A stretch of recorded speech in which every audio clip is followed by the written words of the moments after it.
Hi everyone, welcome to our channel. ఈరోజు ఇంట్లోనే చాలా హెల్తీగా ఐస్ క్రీమ్ ఎలా చేయాలో చూసేద్దాము. No sugar, no milk powder, చాలా హెల్తీగా. ఒకసారి ఈ విధంగా ట్రై చేసి చూడండి. మళ్ళీ ఇలానే చేసుకుంటారు. సూపర్గా హెల్తీగా ఇంట్లోనే ఇలా పిల్లలకి చేసి పెట్టి చూడండి, చాలా ఇష్టంగా తింటారు. నేను ఒక 1 లీటర్ మిల్క్ని తీసుకొని కాగపెట్టుకుంటున్నాను. అలాగే 15 బాదం, 15 కాజును కూడా వాటర్లో నానబెట్టేసి పక్కన పెట్టానండి. ఒక 40 మినిట్స్ ముందు నానబెట్టుకుంటే సరిపోతుంది. పాలు ఉన్నాయి కదా, ఇలా చక్కగా మనకైతే అట్టు కడుతూ ఉంటే ఆ అట్టును కూడా మళ్ళీ మిక్స్ చేస్తూ పాలని మనం సగం కన్సిస్టెన్సీ వచ్చే వరకు అయితే ఇలా చక్కగా అయితే మనము కాచుకోవాలి. చూడండి, అట్టు వచ్చిన కొద్దీ దాన్ని మళ్ళీ పాలలో మిక్స్ చేస్తూ ఇలా చక్కగా మనం కలుపుతూ మిక్స్ చేస్తూ పాలనైతే మనము కాగబెట్టుకోవాలండి. దగ్గరుండి మనము మీడియం ఫ్లేమ్లో పెట్టి కలుపుతూ ఉండాలి, ఎందుకంటే అడుగు అంటుతుంది కదా. సో జాగ్రత్తగా కలుపుతూ ఉండాలి. చూసారు కదా, ఇలా అట్టు వచ్చిన కొద్దీ దాన్ని మళ్ళీ మిక్స్ చేస్తూ ఇలా కలుపుతూ చూసుకోవాలండి. పాలని ఇటు కలుపుతూనే మనము బాదామును కాజుని ఈ విధంగా అయితే గ్రైండ్ చేసి పెట్టుకోవాలి. చూడండి, ఇక్కడ పాలు అయితే మనం సగం క్వాంటిటీకి వచ్చిన తర్వాత మనం ముందుగా గ్రైండ్ చేసుకున్న కాజు బాదంని కూడా ఇందులో వేసి కలుపుకోవాలి. ఇక్కడ చూసారు కదా, నేను ఎలాంటి మిల్క్ పౌడర్ని అయితే ఏది యూస్ చేయలేదండి. కలర్ కొంచెం రావడం కోసం అనేది 1 స్పూన్ కస్టర్డ్ పౌడర్ని అయితే యూస్ చేశాను.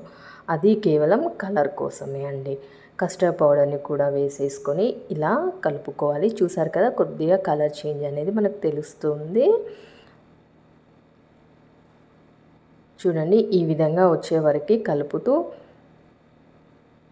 ఉంచేసుకోవాలి. కన్సిస్టెన్సీ ఈ విధంగా ఉండాలండి మనకి. ఇప్పుడు మనము స్టవ్ ఆఫ్ చేసుకుందాము. స్టవ్ ఆఫ్ చేసేసుకొని చూడండి, దీంట్లో నేను ఎలాంటి చక్కెరని అయితే యూస్ చేయట్లేదండి. బెల్లంని అయితే తీసుకున్నాను. 1 కప్పు బెల్లం తీసుకున్నాను 1 లీటర్ పాలకి. ఒకసారి గ్రైండ్ చేసి చూసుకున్నాక సరిపోకపోతే మరి కొద్దిగా యాడ్ చేసుకోండి. నాకైతే కరెక్ట్గా సరిపోయిందండి. కొద్దిగా యాలకుల పౌడర్ని కూడా వేసి ఒకసారి గ్రైండ్ చేసేసుకోవాలి. చూసారు కదా ఎంత చక్కగా ఇట్లా ఫ్రోతీగా వచ్చిందో. ఇప్పుడు దీన్ని మనము ఏదైనా బాక్స్ ఉంటే బాక్స్లో కానీ మీ ఇంట్లో ఇదే దాన్ని మనము కుల్ఫీగా కూడా ప్రిపేర్ చేసేసుకోవచ్చు అండి.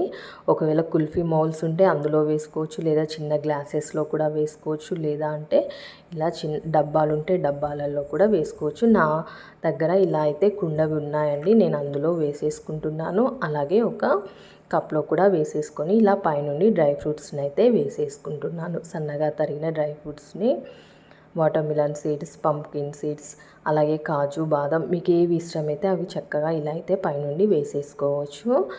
ఇలా వేసుకున్న తర్వాత ఒక 6 to 8 అవర్స్ అయితే డీప్ ఫ్రిడ్జ్లో పెట్టేసుకోవాలండి. షుగర్ పేషెంట్స్ కూడా ఎలాంటి సందేహం లేకుండా చక్కగా ఐస్ క్రీమ్ని అయితే ఎంజాయ్ చేసేయచ్చు. పిల్లలు కూడా ఒకసారి ఇలా చేసి పెట్టండి, మళ్ళీ ఇలానే కావాలి అంటారు. మనకు కూడా ఎలాంటి బయట ఉండే ఇంగ్రీడియంట్స్ తెచ్చుకోకుండా కొత్తగా ఇంట్లో ఉన్న వాటితోనే చక్కగా ఈ విధంగా అయితే చేసేసుకోవచ్చు. చూసారు కదా ఎంత కలర్ఫుల్గా, ఎంత యమ్మీగా ఉందో, అంత టేస్టీగా కూడా ఉందండి. తప్పకుండా ట్రై చేయండి. ఇలా సిల్వర్ ఫాయిల్ ఉంటే పైనుండి ఇలా పెట్టేసుకొని ఒక రబ్బర్ బ్యాండ్ వేసేసుకొని ఫ్రిడ్జ్లో అయితే పెట్టుకోండి. డీప్ ఫ్రిడ్జ్లో 6 to 8 అవర్స్. ఇలా 6 to 8 అవర్స్ అయిన తర్వాత ఒకసారి తీసి చూద్దాము. చూసారు కదా ఎంత సూపర్గా అంటే అంత సూపర్గా ఉందండి. మీరు ట్రై చేయాల్సిందే. ట్రై చేసి మీకు ఎలా వచ్చిందో నా కామెంట్ సెక్షన్లో షేర్ చేయండి. ఇలా ఒకసారి చేసుకుంటే మళ్ళీ ఇదే రెసిపీ సేమ్ ఇలానే మీరు ఫాలో అవుతూ తప్పకుండా అయితే చేస్తారు. ఆ నమ్మకం అయితే నాకుంది, ఎందుకంటే అంత టేస్టీగా అయితే వచ్చింది, అంత పర్ఫెక్ట్గా ఉంది. తప్పకుండా ట్రై చేసి చూడండి. మనం బయట కొన్న దానికంటే కూడా చాలా టేస్టీగా వచ్చిందండి.